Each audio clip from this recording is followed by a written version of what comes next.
Welcome to Wholesale Hotline, where we cover everything to do with wholesale real estate. I'm Jamil Key. I'm Brent Daniels. And I am Pace Morby. And together we cover the most important parts of wholesale real estate. Lead generation. Conversion of sellers into contracts. And dispositions. Guys, remember when you're watching this show, do us a favor and squad up in the comments. Make sure that you are liking and subscribing to the YouTube channels and in the Facebook group Wholesale Hotline. Most important, we want to know we're doing a great job for you and helping you build your business. So go give us a review on iTunes and or Spotify. So squad up and enjoy the show!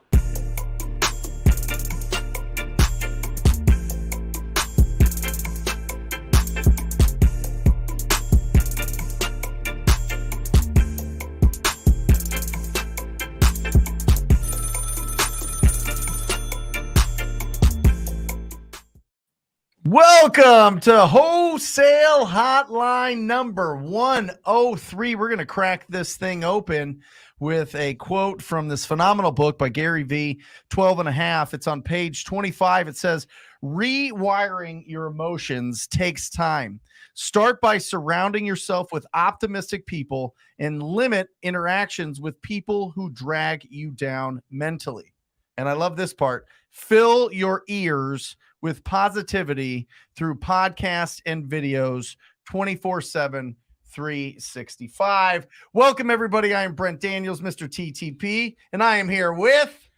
I am Jamil Damji, the astro flipping genie, also the king of dispositions. That's it. We would not be complete without the peanut butter in this PB&J sandwich, and that is Mr. Sub 2. How's it going? Hey, Smorby. Good to see you, brother. I love that quote a lot. I love that book a lot. One thing that Brent says all the time is who is on your board of advisors. Yep. And who are you hanging out with? What are you doing in your free time? You know, it changes the frequency in which you operate every single day. Jamil talks a lot about frequency. And it's really interesting. I had an epiphany yesterday during Sunday service that I realized, because I'm not a 9-to-5 guy. I know Jamil and Brent, you guys were really never 9-to-5 guys. But there's a lot of people, there's a lot of people that were raised in like a 9-to-5 household, right? Yep. And there is a rewiring that has to be done with 9-to-5 mentalities, because there's people that literally need to be told what to do, how to do it, why to do it before they take action. And so a lot of people have analysis paralysis because they're trained to clock in every single day at the right time, sit down in the same desk, report to the same person, do the same actions over and over and over and over and over, right? Yep. And somebody asked, what's the quickest way to get out of that mindset? And you just freaking answered it. That's it. Will you read that quote one more time? Do you got it? Yeah, absolutely. Here we go. But read it in a Scottish accent, if you would. Okay. Is that a leprechaun accent? Well, you never know, but I'm going to do my best here. Rewiring your emotions takes a bit of time, don't you know? Yeah, there you go. Start by surrounding yourself with optimistic people. Yeah, you got to be optimistic from top to bottom and left to right. You know what I'm saying? And then you limit your interactions with the negative people. Yeah, you don't want them. You don't want them in their life. But fill your ears with the positivity. The Lord. Oh, Lord. Bring it to me now. Oh, positivity. And positivity through the podcast. Oh, I like those podcasts. Those are wonderful. I listen to them and I push the play and it plays it up. And I don't even know. That sounds fantastic. And in the videos. Oh, everything's video these days, don't you say? Oh, the Lord. 24/7, 365. There you go. Amazing. Well done. That is well more. done. I think that's more Irishy. That was 100% Irish. Yes. Scottish is more. That was leprechaun, bro. Yeah, exactly. There you go. So, Mrs. Doubtfire. So good, dude. Actually, that was Mrs. Doubtfire, bro. That's it. Oh my gosh, That's good catch, Susie Evans. That was really, really good. Thank you, Susie. How fun. So yeah, guys, we have a lot of good questions already popping in here. Right. It's the people you surround yourself with. It is the things that you're putting into your mind. I mean, when you become an entrepreneur, you're obsessed, Yes. you know, and that's what we are. No matter where you're starting in this thing, the moment that you make the decision that you're going to go out and you're going to start your own business and really just try to pull money out of it, pull value out of it, pull service to the community out of the air, is a big day. And you need to be surrounded by people that are also doing that, because it's a whole different mentality. It's a whole 100%. different mentality. And it's really interesting that you see, for people who might have a predisposition for a mood. Yeah. Okay. You might. Did you just sneak the word disposition into your yes sentence? Predisposition. Yeah. But you say you have, your general tone, the general way you are is and you'll know if you're a little bit moody, if you tend to be more, your friends always ask you, hey, are you okay? Is there something wrong? If you're that kind of person, and that's totally fine. But I would venture to say that there has to be some information that you're feeding yourself that's creating that malaise. 100%. And you can curate the way that you're interacting or feeling in the world by changing what you're consuming. Right. I remember one, Pace and I, we talked about this a little bit, that Cardi B song, WAP, came out. Yeah. And I just was listening to it. And then I'd wake up in the morning and I'd start just thinking, the lyrics of that song were just playing in my head. Like they'd been going all night long.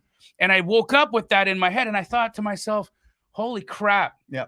This is not how I want my subconscious mind to be marinating. And then I also found that if I'm listening to, really hardcore gangster rap, I'm a little edgier in the world. I'm a little less, 1,000%. I'm a little less kind. I'm a little less compassionate. I'm a little quicker to, tell someone where they can stuff it.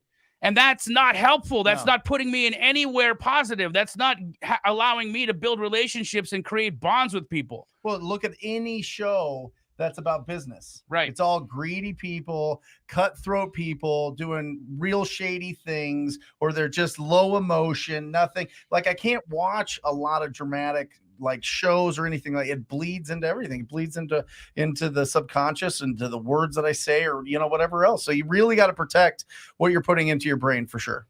Amazing. Yeah. So, we can all change a little bit what we're consuming. Sure. And that's, from the music we watch, from the TV that we watch, when we do watch it, from the books we're reading.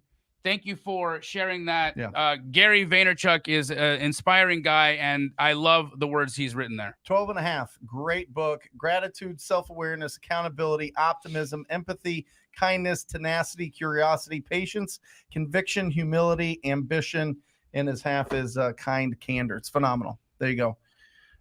Pace, will you address the elephant in the room of having a baby soon, right? Everybody's asking here, what's going on there? What you want to give everybody an update? It's not. Yeah, we are. Baby. No, I fucked that up. Yeah. Baby more. Yeah, the elephant thing was hilarious. My wife. My wife. I knew it as soon as it came out, and I saw your eyes sparkle. Like, and you're gonna get me. Yeah. Oh, so good. Laura's not paying attention, so it's all good. Yeah. She's upstairs. We just left the doctor's office. She is 6 days past due. We were supposed to have the baby last week. And the baby is coming officially Wednesday morning. The doctor decided, hey, this has gone on too long. The baby's growing too big. We can't wait for a natural birth any longer. We have to induce this baby. And so we scheduled a baby birth on Wednesday morning, right during the middle of Jamil and I shooting with Grant Cardone, which is amazing. So Jamil will do that on his own, and I'll have to FaceTime into recording. But that's the fun. I might name the baby Grant Cardone just in honor. But baby's coming on Wednesday morning, so she'll be about 8 days late. I think she just enjoys cooking in that oven, and we're excited for the baby to come. Awesome. Yeah. So thank you guys. Thank you for everybody who's asked. We've gotten a lot of gifts. A lot of the sub 2 students who know where I live, or actually Jerry Norton disciples know my address because Jerry gave his address away on his YouTube channel, which was great. So I get gifts all the time from Jerry. People think that Jerry still lives there. So I get all sorts of things like Books of Mormon and Christ statues and stuff like that. But I appreciate all the warm wishes and the love, guys. Thank you so much. Awesome. Awesome. Love this. Well, guys, this show is all question and answer. We really wanted to open this up. So the only way the show works is if you guys put in the questions. Also, we'd love to ring the victory bell. So anybody that has had success over the last week since we've seen you last, let us know. Whether you locked up a deal, whether you sold a deal, whether you dispoed a deal, whatever it is, let us know. We want to celebrate you. I want to highlight a student just real quick. I just got a text message about this. His name is Alejandro Alvarez in Houston. DFW. He is always helping people in the side chat. Always. Okay. He's in here all the time, but he's currently at a closing making $155,000. How did he do this? This is what he did. I bought a list in North Carolina. It cost me personally $21,000. I gave that list away to my students, as I do probably once a month. I spend about $30,000 a month in free lists for my students for them to continually squat up with each other. And he squatted up with somebody here in Wholesale Hotline, and they went off to make $150,000 on a land deal, wholesaling it. And they closed today. So Alejandro Alvarez, shout out to you, bro. $150,000 net, by the way, net. Wow. Their original assignment fee was $155,000, but they used transactional funding in order to get the deal done. Jamil, why would somebody use transactional funding to get a deal done? Well, there could be a couple of reasons. First might be they're in a state that doesn't allow for assignments or double closes or simultaneous closes where they use the buyer's funds to close the first transaction. So if this closing happened at a title company or in a place where that wasn't available, transactional funding would be the solution. Mm-hmm. And transactional funding, guys, that's when somebody comes in, they look at the deal, they look at your purchase and sale, they look at your sale agreement. They make sure that all the T's are crossed and the I's are dotted, and that you actually have both sides of your transaction complete. Yep. What they'll do is they'll wire in the money on your behalf as a lender. They will allow you to close the deal in your name. You'll own the property for all of 15 minutes. That second contract will then be completed, and the second recordation will happen, which will then put that lender out of the deal, give them their money, and your profits will come from the difference. Now, I've seen transactional funding cost anywhere between 1% to 4%. So, Pace, can you tell us what was the fee on this deal? $5,000. $5,000. Not a bad amount not a bad thing to make $150,000. The transactional funding cost $5,000. Yep. And how much was the deal? Like, what was the purchase price? I don't know the purchase price. Okay. All I know is their net was $155,000, and then they had to pay closing costs and all the lender, like closing costs and the lender, all in was $5,000. Awesome. It was a bigger deal. It was 7 acres assignment. It's a bigger deal. Amazing. Well done. Well done. Well done. Well done. Yeah, really, really good stuff.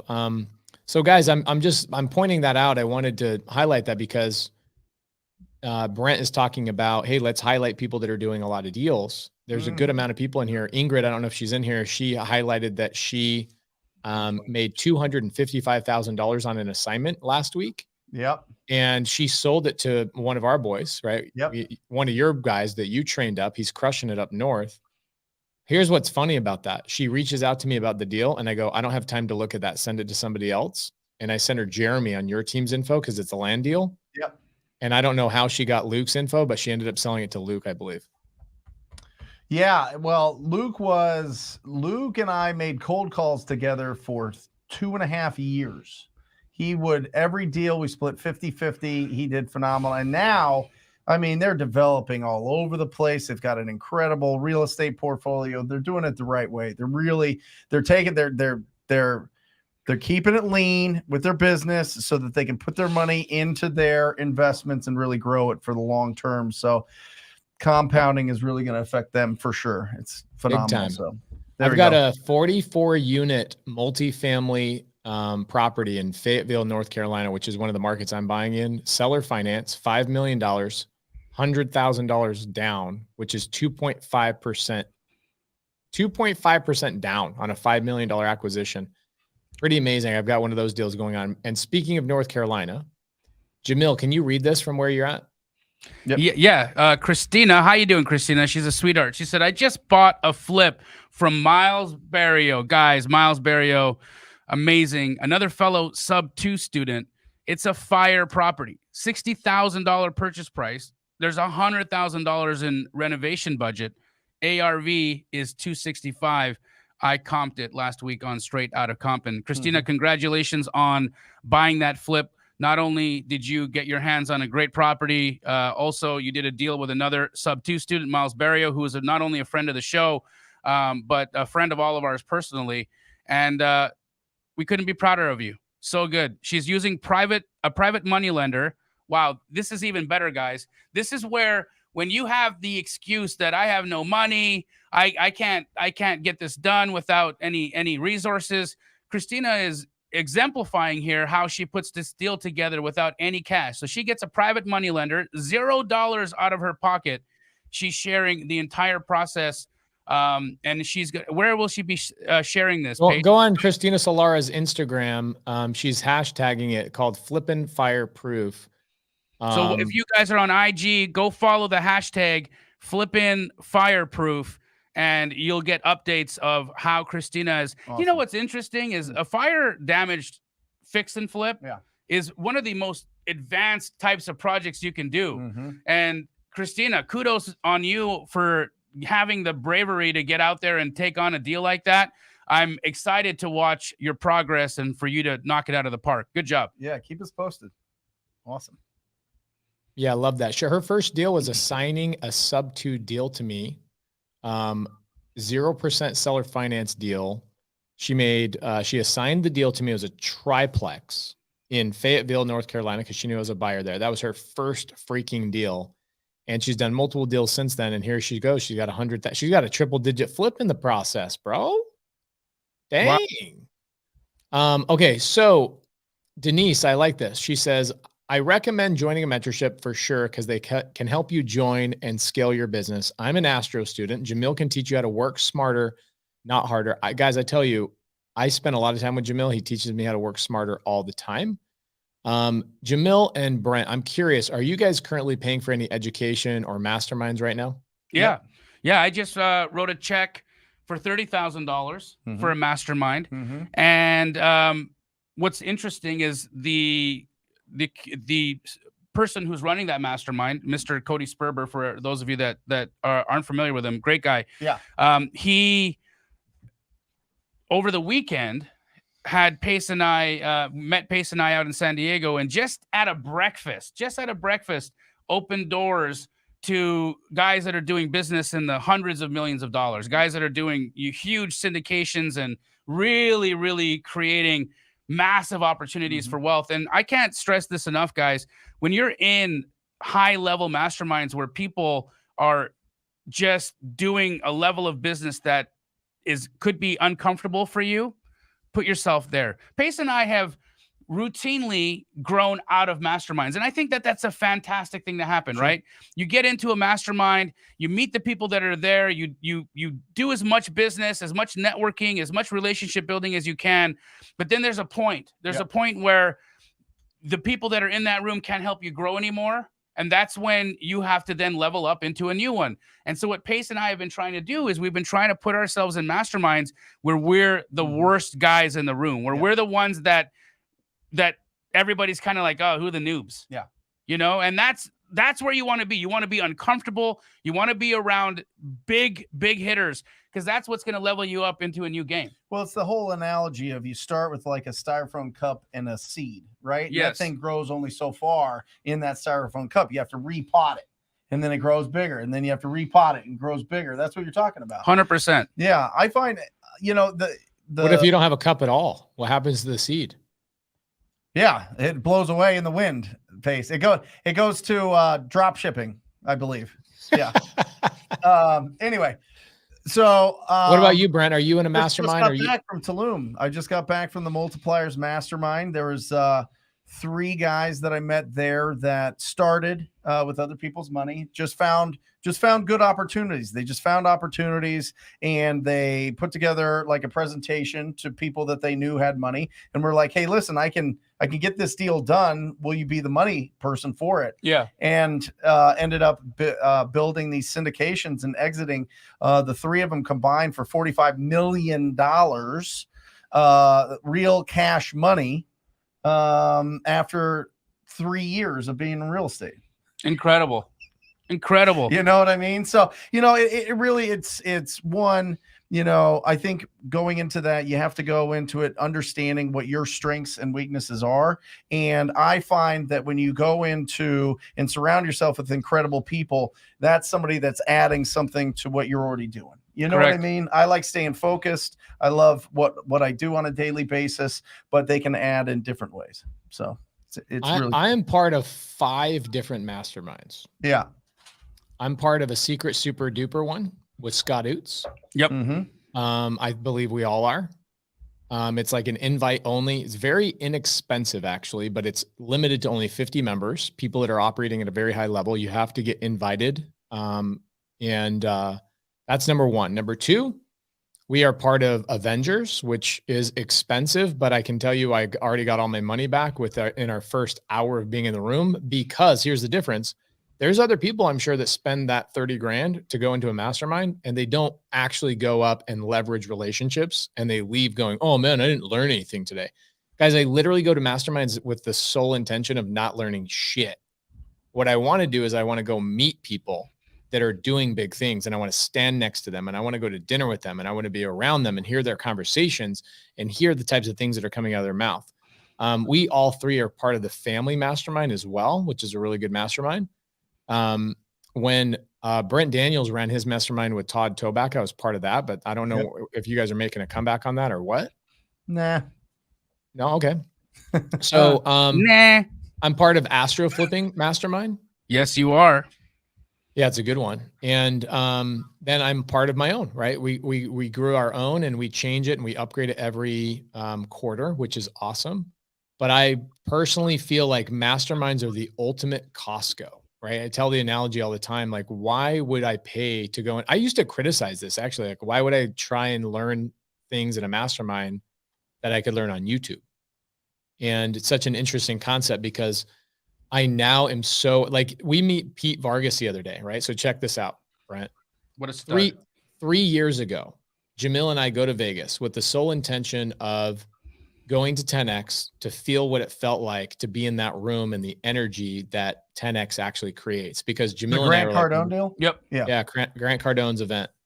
So we go to the event, we sit in the audience. We are there for maybe an hour.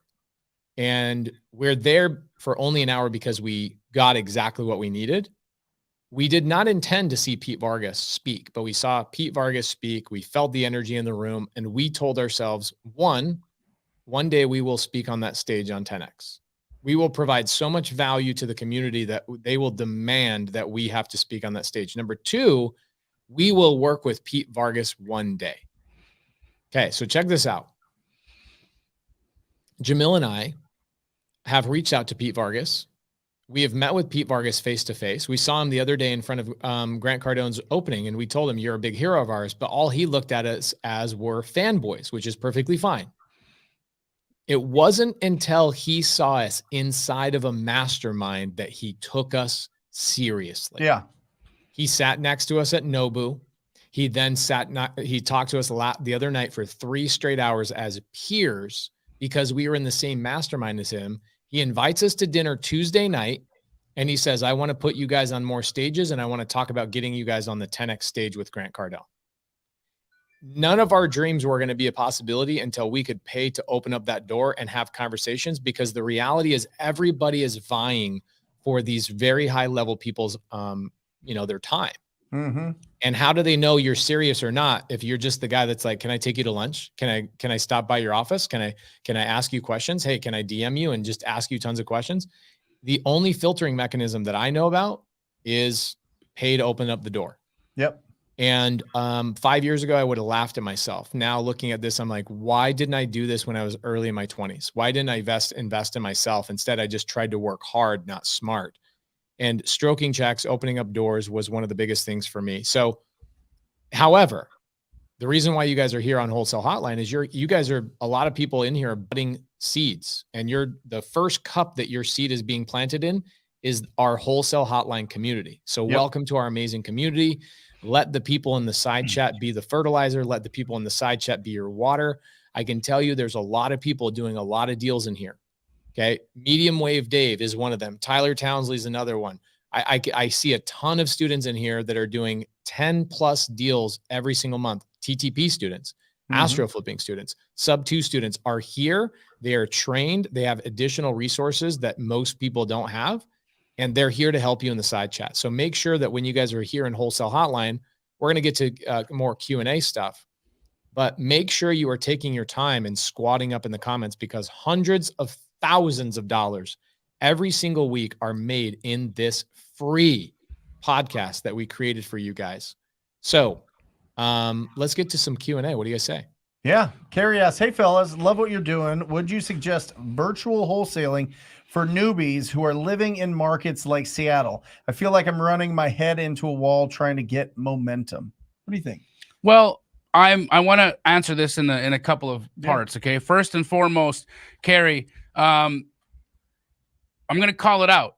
Okay. There's some scarcity thinking going on over there. And there's this thought that if there's less people, or if it's a less competitive market, if there's less people wanting to play in the market, I'm going to do better there. And I'm going to tell you that the reality, Carrie, is it's not. It's not going to be any better in Turd Island as it's going to be in Seattle. Okay. The reason that it's not going to be any better in Turd Island than it will be in Seattle is because there's still only a certain percentage of people who are going to get up every single day and consistently do the work. Consistently do the work. You are letting your mind, you are letting limiting belief, you are letting the fact that there's high level of competitiveness and a lot of people in the area crush you before you start. And I would love for you to connect with somebody who's an astro flipping in the chat and ask them how well we thrive in markets that are highly competitive, markets like Southern California, markets like Phoenix, Arizona, markets like Seattle, Washington, Dallas, Texas, the places where you might instinctively think to run away from. That is not where you're going to do business. In fact, I can tell you that when you're looking at markets that are a little less productive or have fewer buyers in them, you're going to have difficulty selling deals in those markets because it's not attracting the liquidity that you're looking for. Right. It's not attracting the buyers. So, Carrie, I would definitely say that you are in the right place. You just have to get up and do it every day. Yeah, some tactical advice there is I would find the 1,000 worst properties in your area. Seriously. And I'd be obsessed with them. I'd door knock them. I'd call them. I'd write them handwritten notes. I would text them. I would try to find them on Facebook Messenger, whatever it is. I would try to get a hold of those property owners, and I would really pay attention to vacant lots in the area. Not that there's many, maybe not, but in maybe the outskirts, go for those and find those and get real obsessed with them, because like Jamil was saying, yeah, there might be a lot of people going after these deals, but that means there's a lot of buyers for them. 100%. Which means that they're going to pay a bunch for them. So the average deal size in Seattle is bananas. So, I mean, you could do 5 deals and make $250,000. Yep. You know what I mean? Which means you have to talk to 1,000 people there. You know, so focus on, I literally talk to 200 people to get a deal. That's what it is. It's just timing at that point. Once you plant the seed and build that relationship, pre-qualify them and do your lead follow-up, you're going to get those all the way down to where they're ready to make a decision, and you're going to at least get a shot at it. But you don't have to do a tremendous amount of deals to make a great amount there. And replace your income if you're working somewhere else. But if you're doing it full time, I mean, really just you could get to 400, 500K with 10, 15 deals. 100%. You know, So, the grass is always greener. I see a lot of people going into smaller markets, locking up a bunch of deals, having to cancel them because they don't really understand the price point and or the cash buyers in that area. Correct. And it takes them 6 months to get their first deal when they could have stayed in their backyard and got it done in 90 days. You guys mind if I answer this question? Go. Not at all. All right, so this one is a great one. Al Edmondson. This is a creative finance question, but I'm going to spend a couple minutes on this one because this is interesting. And it's very pertinent to the fact that I'm on the screen with the man who sold me the deal. So this little house on Pueblo, right here, I believe it is. Oh my gosh, this is nasty. All right, let me do a little screen share. Sorry, guys. I'm sharing the screen. Okay, so this property I bought on subject to. Okay. And I bought this property from Mr. Brent Daniels himself. I paid him an assignment fee. Yep. He gave me the lead. I went and closed the deal. And the seller, listen to me, Al Edmondson, listen to this. The seller was already dead when I bought the house subject to. Listen to that one more time. The seller was already dead when I bought the house subject to. So how did I do that? I did it by taking the property through probate. I hired Rylis Dana, who's actually been a guest on this show. Go and watch Wholesale Hotline and type in Wholesale Hotline Rylis Dana. Phenomenal guest, amazing guy. I went to Rylis Dana. He's a probate attorney. I took the property through probate, even though the seller had already passed away and the house was in foreclosure. It was a bloody mess. It's just how this business goes sometimes.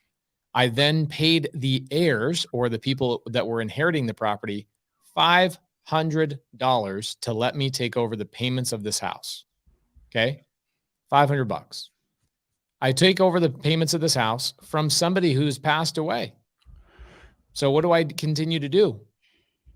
I continue to pay payments to the mortgage, just like the seller who has deceased would have if they were alive. I just keep making the payments. Now, what's interesting about this deal is not only did I, gosh dang it, sorry.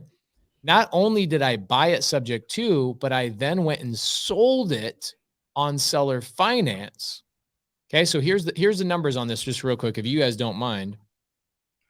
I ended up buying this deal. Let's do solo layout just for a second. Yep. I bought this deal from Brent. I was all into it, like $65,000. Okay. And this is taking over a property subject to. So I didn't have to go get a loan. I just took over an existing loan. I then wrapped it with $120,000 of my own fake equity. That's what we call wraps. I created my own fake equity at 8% interest. And I sold this to a buyer. So not only did I buy the house from somebody who has passed away and I make the payments to their bank, this guy right here makes payments to me for a $185,000 purchase at 8% interest because I sold it to him on seller finance. So this is very complex. A lot of people are like, what in the hell are you talking about? This is what I talk about on Sunday Service, my creative finance podcast. But guys, if you buy a house from somebody who has passed away, they're deceased, the payments just continue to get paid the same way. Now, let's say that there is no bank, right? In that situation, the seller has a sub 2, right? They have a loan with Wells Fargo, and I just continue to make that payment. What happens if I buy a house from a seller who's like 81 years old? Actually, Jamil met one of my sellers, Jillian, in Atlanta. She's like nearing 80 years old. She's an older lady. I'm making a $3,899 payment to her every single month on seller finance. That payment actually goes to her because the house was completely paid off. I just paid it. I could pull up my bank statement today. I paid it today, $3,899. That house brings in $21,000 to $22,000 a month on average in Airbnb, and I make a shit ton of money from that. Jamil, if Jillian passes away, where do you think that those payments would go in a seller finance situation, knowing Jillian, if you remember her story at all? Where would they be going? Well, they'd be going to her husband. Right. And what if her husband passes away? Then they're going to come to me. Well, you would, she loved you so much, you probably would be written in her will. But guys, she has a son. Yeah. Okay? She has a son that she adores. And so her son would start collecting those payments. And in the agreement, when Jillian passes away, my promissory note states that upon the death of Jillian, the payment will then start being made to her son, the heir of her estate. Okay. I know that took me 4 minutes to answer that question, but hopefully that gives you the information on both subject to and on seller finance, what happens to the payments when somebody passes away.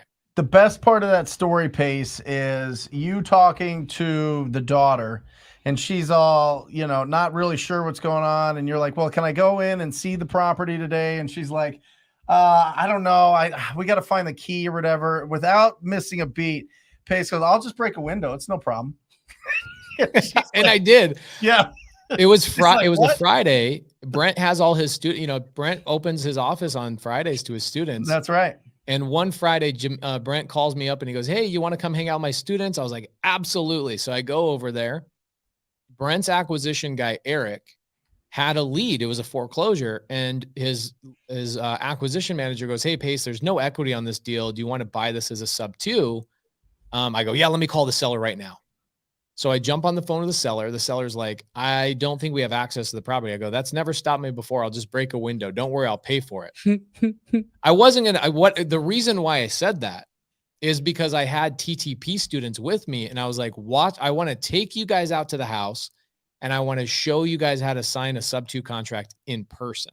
Mm-hmm. And so I drove them out to the property. I drove in my Prius and I signed the contract on the back of the Prius that night in the moonlight. In that street that I just showed you guys. In the moonlight, he said? In the moonlight. It was a little bit late by the time we got romantic. Everything. Yeah. But we did break the window. I did buy the house. We did fix the window, but we did buy the house and I bought it for $500. I bought the house for $500 from the seller, took over existing payments. I sold it for $120,000 more than what I originally thought. Ooh, this is a good one. Ingrid, she is a sub 2 student and a mastermind student of mine. She says, I'm closing a deal tomorrow with someone who squatted up with me from Wholesale Hotline. Her first wholesale deal, not a huge payout, but the property was only $25,000. Still excited for her. Do you guys mind if I call Ingrid just real quick? Call her. I'm going to call Ingrid and I want to give some advice to the people who are doing, want to do deals in the side comments. I want to give some advice to the people. Hi. I'm how can I help? What do you mean, how can I help? You're on Wholesale Hotline. Tell everybody hi. Hi, everyone. What's your name? Ingrid Hernandez. I am an agent in Arizona and a proud sub 2 student. Ingrid, what was the point where you had a turning point in your business? Don't give me the answer you think I want to hear. I know the answer, by the way. Well, my biggest turning point is when I started being consistent. There you go. This is exactly the answer I want. I know you joined as a sub 2 student. I know you loved being a student, but it wasn't until you got over your analysis paralysis, which our community helped you with, obviously, that all of a sudden you started popping deals. Yep. Like, look at you right now. I don't know how many deals you have in the pipeline, but it's been probably the last 2 or 3 months. You've got a tremendous amount of action and your paradigm has completely changed of like, wow, this is not only possible, like what the hell was I waiting for? Is that not your thought process right now? Absolutely. And I would also say, listening to people say, stop waiting for things to be perfect to take action. Like, I'm literally writing a deal right now, trying to do the Morby benefit on a property in Phoenix and helping a seller stay in his house for 2 more years. You're freaking amazing. So the main reason I called you is because you made a comment that you did a deal with somebody in the Wholesale Hotline. Side comments.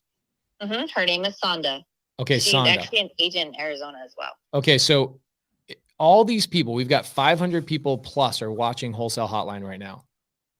What do you think that the majority of people in Wholesale Hotline comments are not doing that they should be doing in order to get deals done like this? Go find someone who's going to help you get away from your paralysis analysis. And how do I do that? Do I make comments in the side chat and have people reach out to me? Like, how does Sonda reach out to you? She came into my DMs on Instagram. It's exactly what we all should be doing. I continue to say, follow me on Instagram, message me in my DMs, and I will definitely answer. Amazing. Have I told you I appreciate you lately? Yes, you're always being very valuable with your comments, and I appreciate you too, Pace. You're awesome. You're a very important part of our community. I appreciate you tremendously. My wife says you're crushing it on her referrals that she's sending over to you as well for agent stuff. So thank you for taking that off her plate. Thank you. What little help I can provide her, I would love to do that. You're amazing. Thank you. Thank you. All right. So go ahead.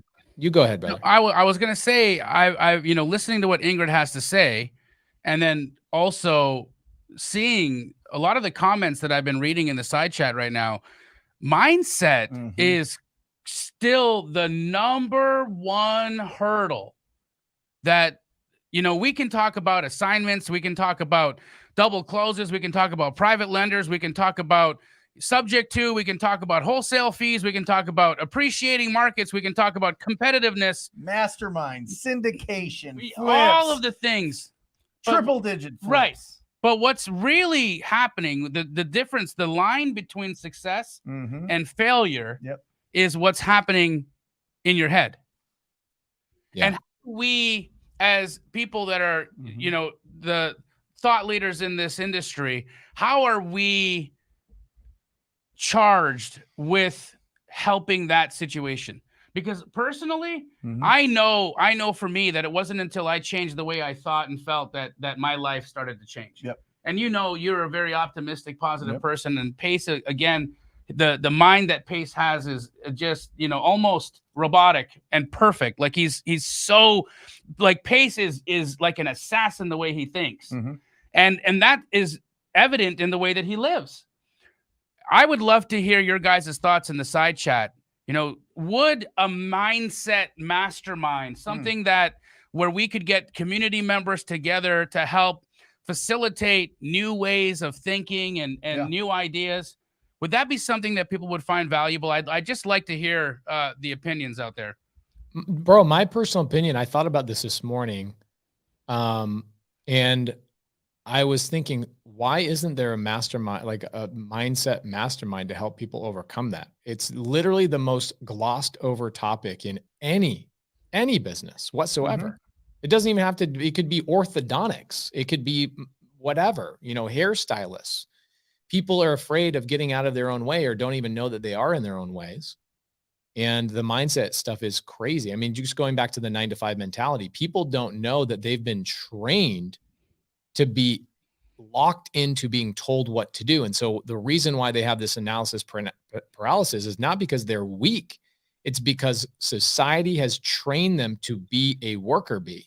And so you have to untrain yourself and be aware of what's going on there. And you have to rebuild yourself back up. And that requires tremendous mindset work. And that's something that I would say Jamil, out of everybody I've met, I would say Jamil is the number one person. One of my heroes, Robert G. Allen, I know Brent Daniels loves Robert G. Allen as well. A lot of the OG books were written by Robert G. Allen. He meets Jamil and I in what was that, Jamil? Key West. Key West, yep. And he's on stage, and this is what he says. He says, in 29 years, I've taught real estate.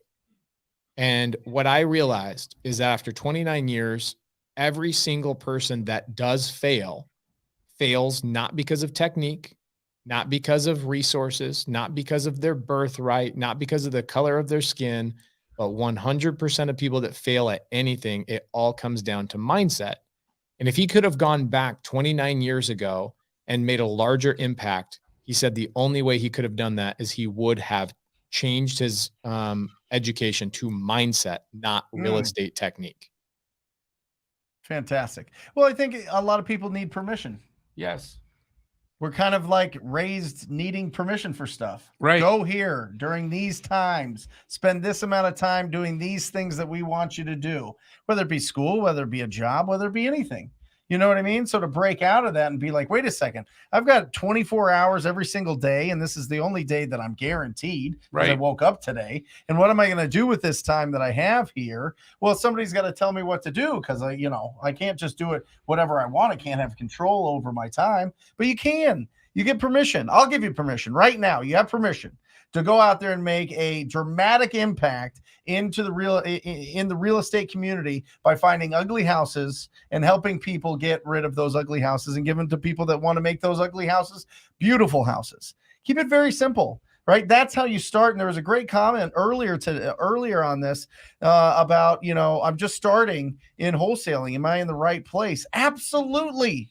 Absolutely. This is where you find people in your area. This is where you squat up. We started day 1, episode 1, 102 episodes ago. We started with a philosophy of squatting up. You need to surround yourself with people that give themselves permission to go out and provide value to their to the marketplace, to their communities, to their. You guys see who's in the side chat on the screen? I know. There he is, Mr. Squat. Jerry Norton, dude. Yeah. So Jerry just released a YouTube collab with him and I today. It is 3 things that every wholesaler needs to do in 2022. And I put the YouTube link in the side chat. It just came out today. Go check that out, guys. I think Jamil, you have a collab after coming the out. Show. Oh, yeah, go after the show. Just save the link, guys. Save the link. Jamil, you have a collab coming out with Jerry as well, right? We've done a few. Yeah, I don't know what we've got. You just did one in Utah. Right now. Pardon me? You just did one in Utah with him, We did right? one in Utah. Yeah, it was great. Did it get released yet?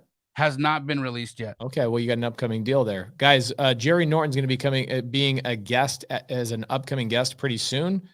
So please make sure you guys stay tuned for, I don't know if it's next week or the week after. Jerry does say Jamil is coming soon. Awesome.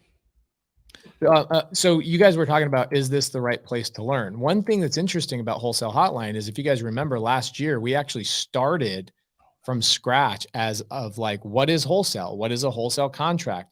So guys, stay involved in Wholesale Hotline. Go back to previous episodes and you scroll through the previous episodes. You'll see topic by topic by topic by topic, exactly what you need to understand in this business. So if you feel like you're missing some data, just go watch another Wholesale Hotline. Go back to what Brent said at the very beginning. Fill your mind with podcasts every waking minute that you're not doing something else. Or even when you're driving somewhere, you're at the grocery store, put your AirPods in and listen to Wholesale Hotline for a couple of months. You will get the hang of it. Yep. I heard we were giving away $300 to somebody who watches Wholesale Hotline for leaving us a review on the podcast. Yeah. Did you hear about that, Pace? No, I didn't know that. Well, listen to this. Over 10,000 listens, downloads last week. I'm telling you, that podcast is the place to be. And if I'm folding laundry, if I'm doing dishes, if I am cleaning up dog poop, which, is random. What about making love? Well, no, not during that. That's way too intense and loud. I'm just taking an inventory of the things Brent does at his house. So far, it's laundry, dishes, and shit. Well, picking it up. Yeah, I'm not too happy about that. But anyway, if I always have my AirPods in. Yeah. Always. And then if I'm driving, forget about it. It instantly connects and we're going. I mean, it's just, I don't know. It just keeps me in a great place. And you were saying you get one song that you listen to on, that was like your ex-girlfriend's song from like 1997 or whatever, or some of these people 2007, and you're like in a different headspace, and then all of a sudden you got to get out and go talk to a seller or something. Yeah, you're all depressed and you're all like sad, or you're pumped. I don't know, but it matters. It matters. It really does. Keep those questions coming in the side chat. Pace, what's next? I do have a question for both of you guys. Yep. Is there any way to learn something new, whether it's wholesale, it's creative finance, it's whatever it is? Is there any way to not be overwhelmed in the beginning and feel like you're drinking from the fire hose? Is there any way not to feel that way? Yeah. 100% there is. You think so? Yeah. The reason why people are feeling overwhelmed and like they're drinking from the fire hose is because they're racing against themselves. Okay, because they've created this idea that they're behind. Okay, I like that answer. That because Pace Morby has a television show and he's the master of subject 2 and has all these 300 doors that they're behind. No. What's the comparison quote? Comparison is the thief of joy, and that's what's going to make you feel like crap all the time. I promise you. And it's not exclusive to just other people you're comparing yourself to. It is who you think you should already be. Right. But you are exactly where you're supposed to be. You are always exactly where you're supposed to be at this given point in time. Meaning, it is now your opportunity to learn the thing that's in front of you. Learn the thing that's in front of you with your full presence, with your full mind, with your full heart, and enjoy that. Stop hating the fact that you don't already know it. And stack the small wins. Driving around and finding ugly houses is a win. Getting out of your car and knocking on that door is a win. Getting the phone number for that owner is a win. Calling them up is a win. Then answering is a win. Having a conversation is a win. It's not just, I got $1 million and I can't celebrate until there. No, stack the small wins, build the confidence and hunger, brother. I mean, that's it. What else? What's interesting is I love what you guys just said there. Elon Musk's ex-wife has one of my favorite quotes. She wrote this entire article about what made Elon who Elon was from her observation. Mm-hmm.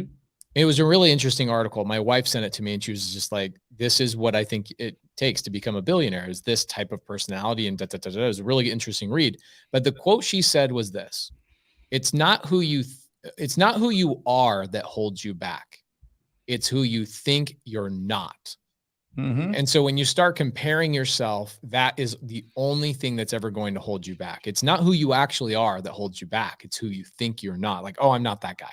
I'm not Brent. I'm not Jamil. I'm not Pace. I'm not Jerry Norton. I'm not these guys. That's the only thing that will hold you back. So Jamil and Brent are hitting this so hard, like stacking your small wins, teeny tiny little things, jumping your car, looking at properties. You know how refreshing it is? Like if I'm with my wife and kids, just going and driving around neighborhoods and looking at houses with my wife and kids and just taking it down to the simplest basic level in this business of like, that house needs somebody to call them. That house needs somebody to call them. Guys, this business is so freaking simple, but we have the tendency of overcomplicating it. And anyway. I love this question from Rosalia here. Let's put this up. Where do you see it? Let me find it. I'm way up here. Sorry, brother. Yeah. So I love Rosalia's question here. It says the mindset work has been super powerful for her, but is it possible to overcome the paralysis that she gets from being an introvert? It's hard to take action. Rosalia, what I'm going to say. Real quick, what's an introvert? An introvert is a person who isn't very social. They don't really like to get engaged. Labels them that? Who labels a person an introvert? Yeah. Well, themselves, right? Okay. Yeah. So she's labeling herself an introvert. I actually know Rosalia, and she's right. She's an introvert. Okay. Here's the thing, right? You might be taking action on the wrong things. You see, there's activities that as an introvert, you're going to highly enjoy. Mm-hmm. And oftentimes those are going to be activities that are more back-end work, things like data management, things like creating systems, creating processes, doing follow-up.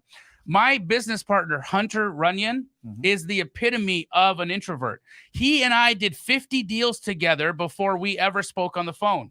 And he would only communicate to me via text message. Yep.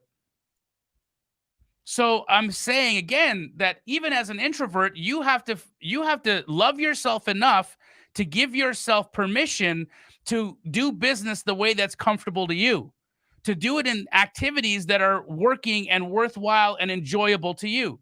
And if that means, Rosalia, that it's not for you to get on the phone and actually have talky conversations to people, figure out some really eloquent copy that you can write on your text messages and start communicating to people that way. Or be the business partner of somebody that is the talky. Yep. Yeah. Backbone of the process. And then as you grow, I see this all the time. And this is something that I've really opened my eyes to over the last year or so. Because, with me in partnerships, I'm like, there should be one person that runs the thing and everybody else could be hired. Right. But if you are taking this as a long approach and you go, hey, listen, I'm gonna do the heavy lifting up front, and I'm gonna build this thing up, and I'm gonna build up some capital by going out and talking to a lot of people. You build the systems in place. Make sure I don't get too crazy over my skis with expenses and personality and ego. Right. And we'll take this money and you go invest it so that we have long-term wealth building. So in the next 5-10 years, we've got enough cash flow coming in and enough, momentum with the appreciation and depreciation of these properties that we're set. Right. How about that? How about not labeling yourself as an introvert or an extrovert or whatever else? Just find your superpower, what you're great at, and play to those strengths. 100%. I like that. Yeah. Brent, I think this is a really good one for you. I love this question. Derek, yes. Do you need a house to be for sale before stopping and asking questions? Do you just pick up any random crappy looking place and see if they're interested? Yes, brother. And listen, and it's not either or, it's and. Both of them. If it's listed for sale, find out. Call them up. Talk to the agent. Build a relationship there, right? Of course. If an agent has a really crappy house listed, there's a likelihood they'll have more other crappy houses that they list, right? I mean, maybe they work in the area, maybe they work in, that's their specialty, whatever it is. So build that relationship. Second, yeah, you can go to any property. What we do is we find properties, the 6 to 10% that are in distress. They have motivation to sell this property as smoothly and as easily as possible, which typically comes down to a cash as is offer. We're talking wholesale here. Cash as is offer. So there you go. So you got your cash as is offer with somebody that is in distress. One of the big indicators of distress is the physical condition of the property. So find ugly properties. You know that they're in distress. They probably don't have a budget to go in and put enough money into that property to fix it up. So be the middleman, or be it yourself. Flip it yourself. Put together a packet of things and go find the money, split the deal, and build and build and build and build. I think Jamil and I maybe differ on this opinion a little bit, and I'd like to hear Jamil's opinion on this. But if somebody sends me an on-market property, something that's already for sale, I immediately repel that, like, somebody with one tooth. Like, there must be something wrong with you. So Derek, you need to understand that most of us in the real estate investment world, if there's a house on the market, we absolutely don't want to buy that deal. Now, here's where the caveat changes for me.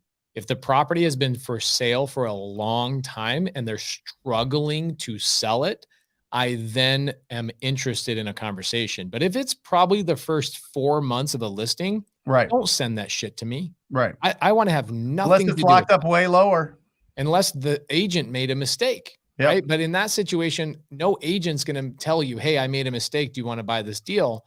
You've got to be a really good deal finder in that world. So I think Jamil might have a little bit more light to shine on that topic. But for me, my natural tendency, my natural gut reaction is, don't send me shit that's on market.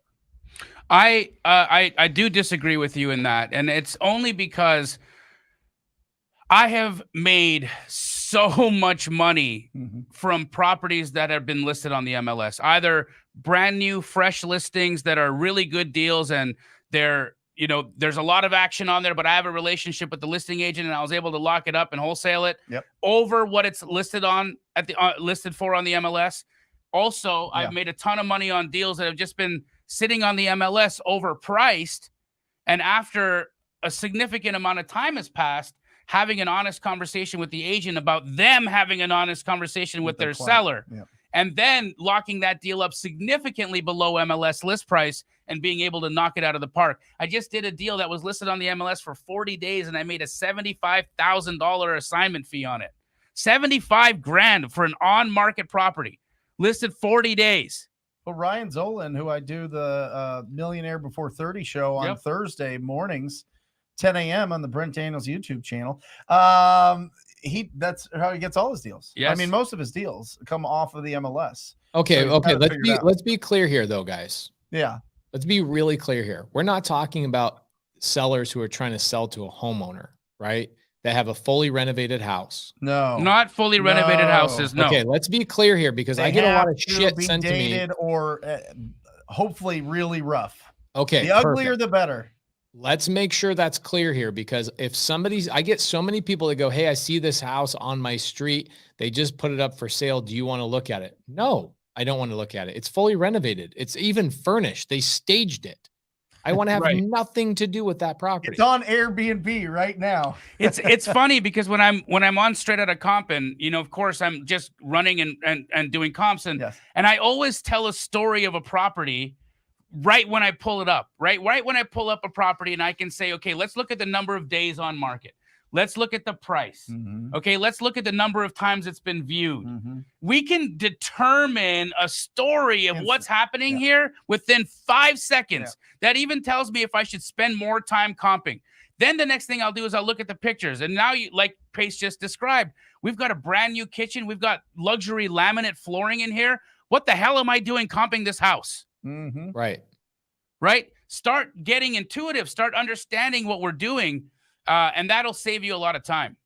I think if you're brand new to the business, one of the best things you could do if you're having analysis paralysis is learn how to comp, right? And learn how to tell the story. Like if you're like, I'm not ready for a mentorship, I'm not ready for even a wide variety of topics on YouTube. I just need to know how to look at a property and comp it. Go to Straight Outta Comping. Jamil, when do you do that show? I do that every Sunday at 5 p.m. Arizona time. We had around 300 people on the show yesterday. Awesome. It's growing. Awesome. A lot of properties. Emily and I stayed there extra time, and we'll continue to lengthen the time of the show, guys. If you guys are getting a lot of value from it and the show continues to grow, maybe it turns into a 2-hour show. Love it. Jamil, here's a good one for you, brother. What's the name? Yeah. Aberrant Art. Aberrant Art said, question: how would you comp single-family zoned residential land? It already has sewer, water, electricity. Actually had 3 houses that need to be torn down. So this is a great question. So typically, Aberrant Art, how I would comp land is by looking at what is the new construction price threshold in and around that vacant piece of property. Okay. So let's just say, for instance, if the new houses by my piece are selling for $400,000, I know that I need to buy my land for approximately 20 to 25% of my new construction value. Here's where it's going to get a little different for you in that piece. You just mentioned that there's 3 structures that need to be torn down. So you do not have residential land. You've got residential land plus demo, okay? And those 3 structures are going to cost roughly $20,000 each to demolish and dispose of. So you've got an additional $60,000-ish in costs before that becomes vacant land. So just when you're doing this calculation, make sure you're taking that into consideration. Yep. Brent Daniels, do you know the answer to this one? You better, Don't waste your time. For real. Don't waste your time. Because by the time that they are ready to sell it, there are going to be overlays. There's going to be a process for the way that they have to sell those properties. And so if they're going to sell land, it's a big oversight, a big process, and usually they put it on the market. So I would not waste your time. Trust me, I've tried. Because there's a lot of land. You guys know that in Phoenix and South Phoenix, everything's kind of swelling up. There's a lot of land owned by the state of Arizona or city of Phoenix. Yeah. Yep. And there was a question about new construction there, and I wanted to get your answer. Actually, are you involved in any new development, or Pace? Are you involved in any new developments? Yeah, I have a really big development going on right now. 75 acres in Kansas City. Nice. And how involved are you in that project? 0. How did you put it together? By being a brilliant man. You connected the dots. You know what I did is I went on a private jet with my friends to Utah, and I met 2 people in the same room that hadn't met each other yet. And I connected 2 people together in the same room, and I wedged myself into a 20% equity play into the deal. By one guy had the money, the other guy had the land. Amazing. I'll make $1 million in 3 years on doing nothing other than that. The power of people, connections. I am the bank on those deals. Yeah, I lend the money for new construction. So if you guys have an incredible deal that Brent could possibly lend on, I'm not saying that he will, but if there's an opportunity, he'll underwrite it and make a decision. I'm currently learning about new construction. There's a little firecracker that we have here in town. Her name is Shayna Farnsworth. Are you familiar with her? No. She only does new construction in South Phoenix. Because she grew up in South Phoenix, and she grew up in a life where she didn't have access to adequate housing. Sure. She has 4 kids, okay, and she started having them young. Yeah. And so she's always kind of struggled financially until she got an understanding of how to do this new construction game. Awesome. Now she's crushing it. This girl's doing anywhere between 7 to 10 new construction builds a year, and she's wanting to expand How'd she that. get her money? Private lenders. How'd she get that? Talking to people. What? Yeah. If you just talk to people, just talking to people. And this was a person who's all she did was pitch the lenders. I know the neighborhood. I know the demographic. I don't know anything about construction, but I get access to this pretty good and cheap land because everybody knows me in this little section of Phoenix. Yeah. So people took a gamble on her, and all of her deals have been going well. Well, I've become her partner now. And I'm going to be learning the process of how she's doing these new construction builds in South Phoenix. Yeah. And hopefully our goal is to be putting out, at least 20 new affordable houses in the Phoenix market in the next year. And for me, that means a lot because I came from a situation where we needed affordable housing growing up. Sure. And if I can be a part of that, that's just, for me, even though I'll make some money, I'm going to learn the process from Shayna on how to do this. And then I'm also going to be able to do something that's good for the community, which is great. Right. Guys, Brent, I think this is a good one for you, brother. Yeah. Give me one. Let me just put this because the comments are speaking to me here. Guys, I'm telling you, you find opportunity and you go with optimism and enthusiasm and energy and you throw that behind a really good opportunity. People with money will work with you. People with money will work with you. I don't care if you have no experience. Don't fake it until you make it with it and tell them that you got all this experience and you know all this. I've got an opportunity. This is what I want to do. And I'm really passionate about it. People will give you the money for it. I am telling you. It's real. It's real. Do you guys know who Kevin Costner is? All over the country, started with nothing, literally nothing.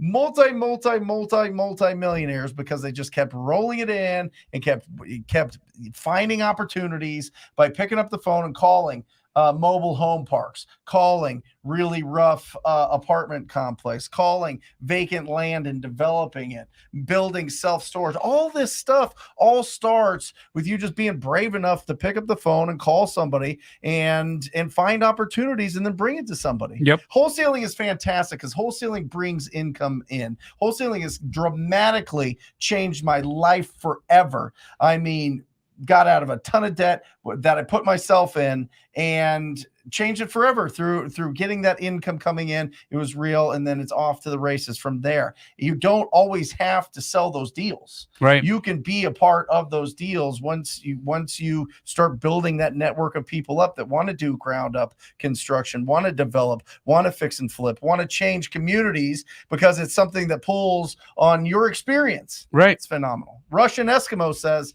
so during the wholesaling process, once we get the contract, how do we get the cash buyer to inspect the property, like an inspection contingency and a lockbox for on-market property? Sure.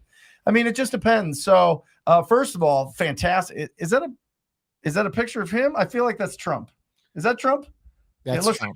Okay. I was like, that's a fancy picture, Russian Eskimo.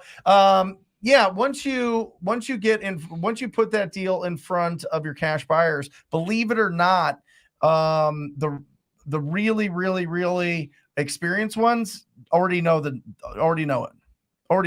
They already know the prices. They don't even need to see it. Right. Sight unseen, don't even need to see it. In your inspection period is your time to market that property and find somebody that wants to pay you for the right to purchase that property. And if I could just add to that, Yep. when you are in the process of locking up your contract, you have an opportunity to visit the property and get pictures. Take good pictures. Guys, if you don't know what pictures you should be taking for a wholesale deal text, a deal text will be that little piece of marketing that you're going to send out to your buyers, your cash buyers, to entice them into looking at a potential deal. You need to have a strategic and planned out set of photographs that you take that your investors can know exactly the condition of this property without having to visit the property. This will allow you to sell houses sight unseen and rapidly. If you do not have that picture shot list, send me a DM on Instagram and I will reply with the shot list at JDAMJI, at JDAMJI. I will send you a picture shot list and you can use that as your template for going out and getting pictures for your deals. 2 questions I want to answer back to back real quick. And I think you guys will piggyback on the second question I answer. Baron Art says, Pace, I used your tip on calling a developer to get a number for land value. They asked the owner's name, address, and APN number. Is that normal? Yeah. So I just did this the other day, actually live. I had somebody come to me and they go, hey, I've got a 5-plex and I'm not I can't sell it and blah, blah, blah. I go, bro, watch me find a buyer for this right now. And it went on LoopNet. I got a hold of a broker. Broker's like, oh my gosh, yeah, this is so great. I'll start saying, come into my office. Let's do more deals together. I want to be friends with you. If they're asking you for the owner's name, address, and APN, it's going to be one of 2 things. One, you didn't start the conversation with confidence or honesty by saying, hey, I've got a deal I'm looking at. I really want to understand how you would value this land. Can you please help me out? Well, first off, they're going to find out the owner's name. How are they going to give you the value of the land without the address and the APN? Yep. And also, if they have the address and the APN, how are they not going to have the owner's name? The question is, how is it not normal?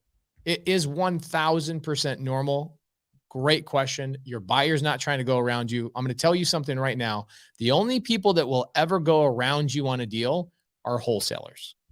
And 99.9% of actual cash buyers are not wholesalers. So stop with this small mindset of everybody's going to go around me. People in Facebook groups go around you. Okay. When you go to a Facebook group, those are not cash buyers. Those are wholesalers. So if you're worried about people going around you, then go directly to county records and find people that are actually buying properties. I did this a couple of weeks ago. I showed you guys, name my LLC in Arizona, name Keegley's LLC, name Brent's LLC. You're going to see that we own property.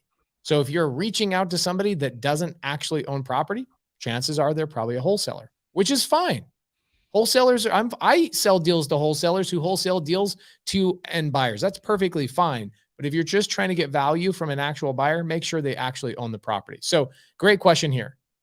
Jose Harvin, actually, I feel like we answer this every single Monday.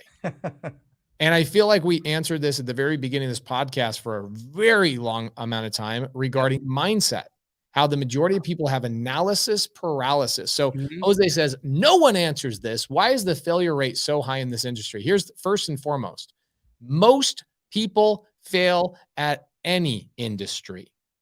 It doesn't have to be wholesale, real estate, anything. The reason being is the same thing. Mindset. Lack of resourcefulness. I didn't say lack of resources, lack of resourcefulness. Here's the funny thing is if Brent, me, Jamil, or somebody else that doesn't have analysis paralysis jumped into a random market, meaning Arkansas, North Dakota, whatever, put me in any town, put me in a ghost town. Yep. And I will start talking to people, TTPing immediately, and I will get a deal done in one day. The only reason people fail is because they don't take action. There's the answer. You can tattoo that on your skin. You can make a shirt out of it. People fail because they don't take action, nothing else. Now, there's another conversation on the other side of that coin, which is the reason people get stuck is because they have a lack of resources or resourcefulness as well. It's the same type of thing. You need to start elevating and upgrading yourself along the way, but it always, always, always starts with mindset. Jamil and Brent, do you have a different belief in this? No one answers this. Why is the failure rate so high? Well, we know it's most people aren't blessed with a big family or a big squad that is already doing incredible real estate deals. You just don't walk into that. So you have to build that. You have to be surrounded by the people doing it. And my word of the year, focus on ugly houses and getting big checks. That's it. That's how you start. That's how you start in this business. Focus on ugly houses, big checks, and you win. You know, whether somebody's bringing you that deal or you source it yourself, ugly houses, big checks, focus, and be around people that are doing this business, and you win. And you want to really be around the big hitters? Bring them ugly houses. Yep. So they can get big checks. Absolutely. I mean, Art says it's the knowledge, though. It's the knowledge, guys. It's the knowledge. I am the dumbest guy here, without a doubt. I mean, I can't even spell business right most of the time, but not let alone entrepreneur. It is not about the knowledge. I have to stop and think about that. It is not about the knowledge. It is about the experience. It's about the courage. It's about the confidence, and it's about the hunger. Those are the things. Those are the things that'll get you fired up. Those are the things. My first deal, I didn't even know what an assignment fee was. Jamil walked me through the deal. The thing too, Pace, is that the knowledge is everywhere. It's everywhere. It's given away. Yeah. When people pay for mentorships, they're only paying to speed up the process. Yeah. That's it. Yeah. They're paying so that somebody can help them through the nitty-gritty once they get in the weeds. But the knowledge is everywhere. Yeah. You know, you go look at Pace's YouTube channel. He's got, hundreds of videos. You look at Brent's YouTube channel, there's hundreds of videos. You look at mine, there's a few, right? We're all putting out content, delivering exactly how to do this business step by step, week after week, day after day. We're on this podcast every week, answering questions, showing you the techniques, and giving away the knowledge. But what's inside you is what's going to help it actually happen. That's it. Here's a good one right here. I am Marquita. I'm so sorry if I'm answering this wrong. Do you guys recommend getting the county list for water shutoff properties, list people who receive citations, et cetera? Yes, but it's going to be a smaller list. Here's what I would start with. People that I absolutely know who are in pain, because our job is to solve people's pain. The people I know that are in pain are the foreclosure list. We showed you guys how to pull that list about 4, maybe 5 months ago with Michelle from batchleads.io. She came in, code squad up, by the way, for anybody that wants to sign up. She came in and showed you exactly how to get the foreclosure data and expired listings. Start there. Don't try and reinvent the wheel. You're going and watching somebody else's YouTube video that's telling you about all these niche lists. Guys, foreclosures are the greatest lead source of all time. These people have a timetable that they have to appease. They're going to get kicked out of their property.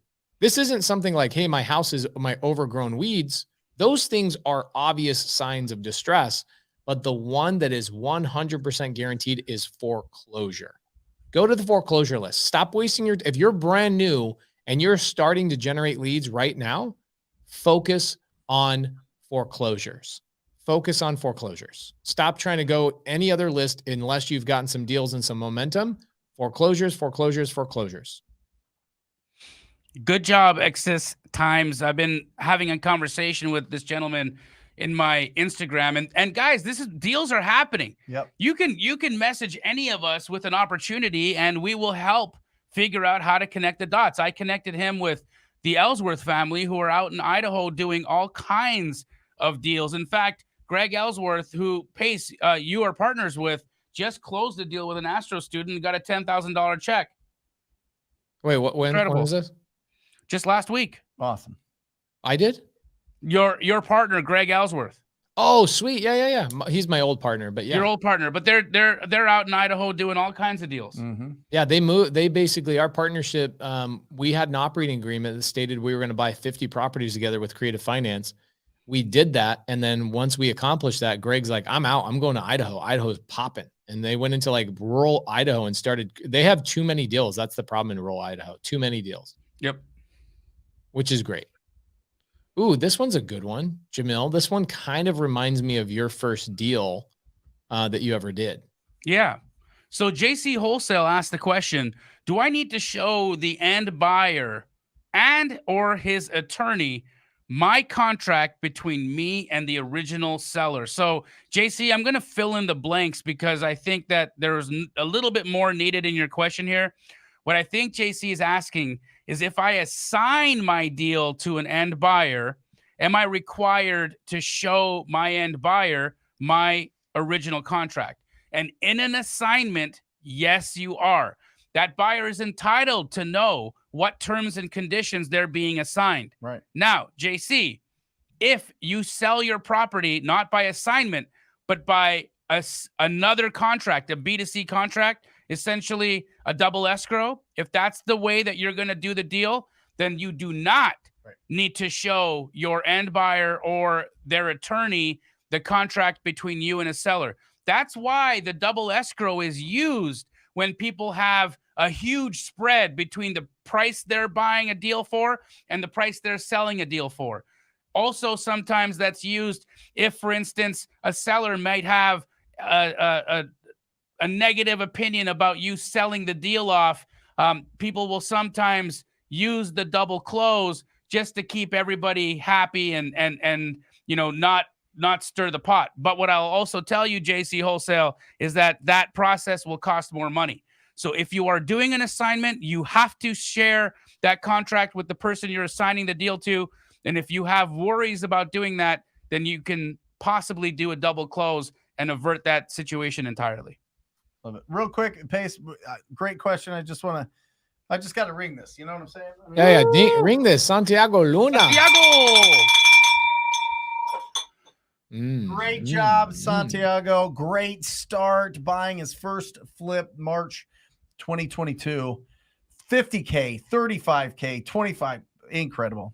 What was that question before there, Pace? It's too far up there. I went way up there to get it. Okay. The Novice Wanderer says, how do I get a deal? I have $110,000 in the bank, 32 years old, and want to be a millionaire by 36. This is an interesting one because a lot of people don't have any money and go get into this business and crush it. And so my advice for most people, if you do want to be a deal finder, you want to be somebody that's going out and finding distressed properties, getting them under contract and wholesaling them, you don't need much money, like maybe $1,000, right? Or $0 really. Maybe just download a driving for deals app and you drive around and you drive for deals. That's pretty simple. Another thing you could do is you could source deals from wholesalers and sell them to cash buyers. You could co-wholesale, right? Or daisy chain, whatever you want to call it. It's kind of all the same thing for the most part. For me, I know that there's people with different opinions and all that kind of stuff. I love it all. It's amazing. But there's another tactic. I actually have a student of mine. Her name is Yatang, Yatang, sweetheart. She has money. And we found out she actually doesn't want to find deals. What she wants to do is she wants to lend her money and get inserted into deals by getting a portion of the equity.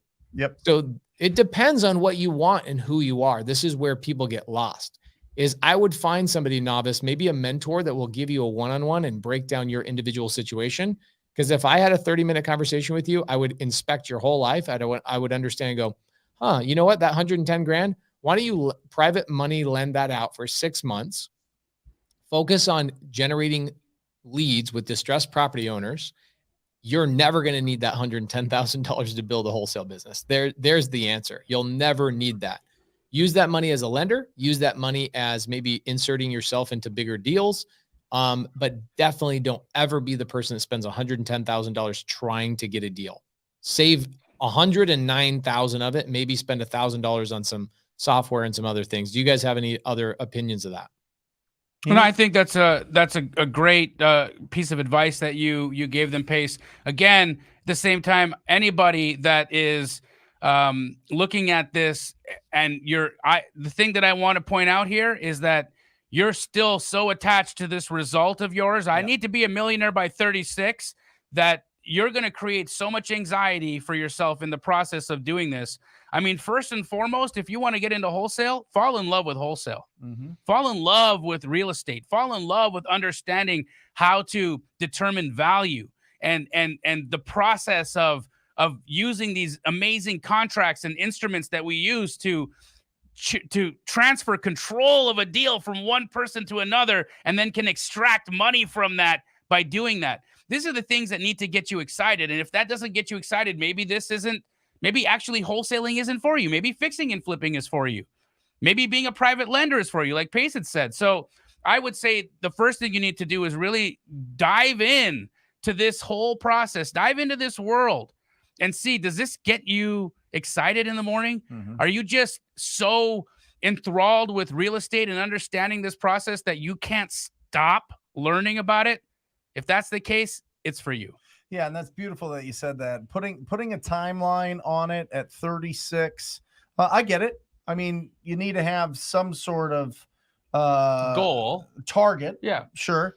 But also, you got to become a millionaire. You got to become the person. It's a different brain. You got to be. You got to build that. You got to enjoy that process of going from 100,000 to 1 million.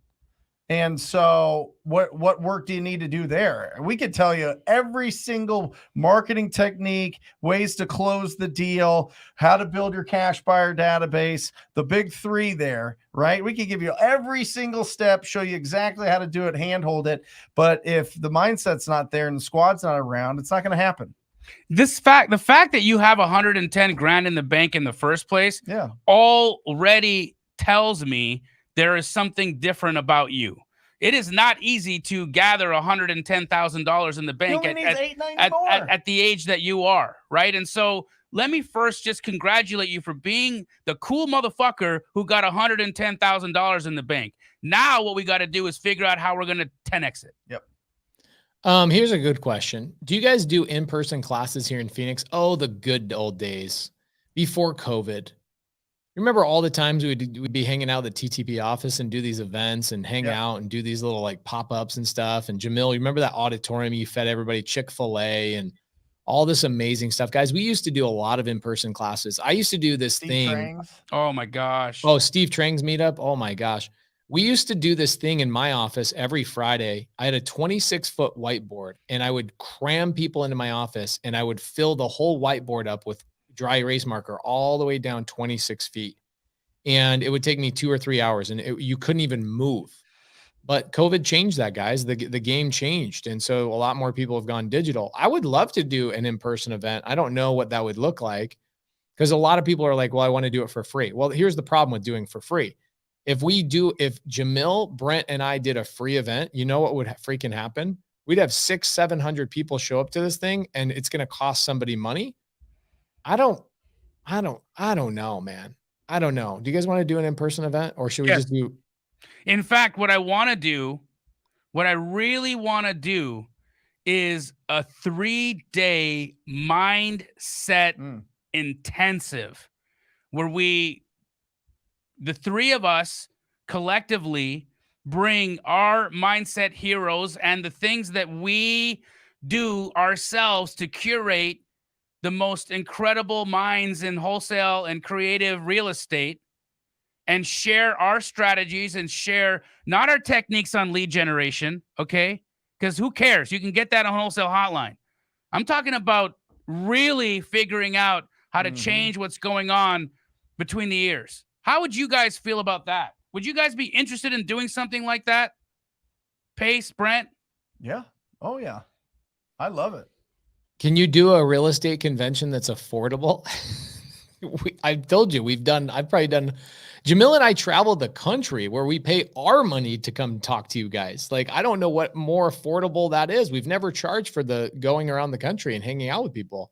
Our average pop-up gets 300-400 people to show up to these things. And then we teach for a couple hours. So I don't know what more I can do to make that affordable. Maybe pay you to show up.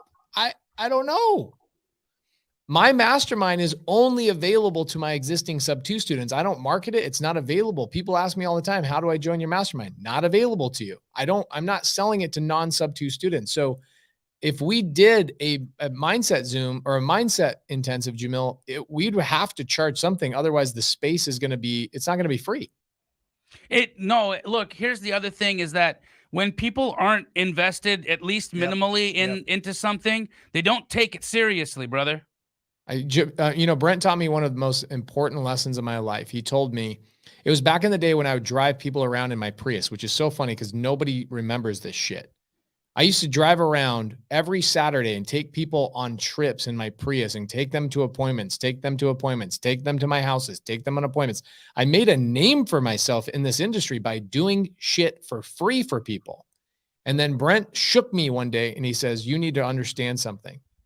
People pay attention to what they pay for. They have not committed to themselves. Therefore, they're not going to take any action on the stuff you teach them. And he was right. It was like 90% of the people that I talked to in my Prius, even though they saw it, they smelt it, they felt it, they were in the appointments. I took them to my office, all of those kind of things, all the things I did for free.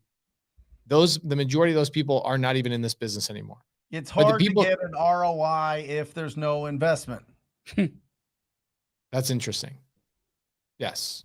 So that, Kelly, I appreciate the question, but I don't know what more I could do for free. We do a tremendous amount for free. Where do I sign up and who do I send money to for the mindset meetup?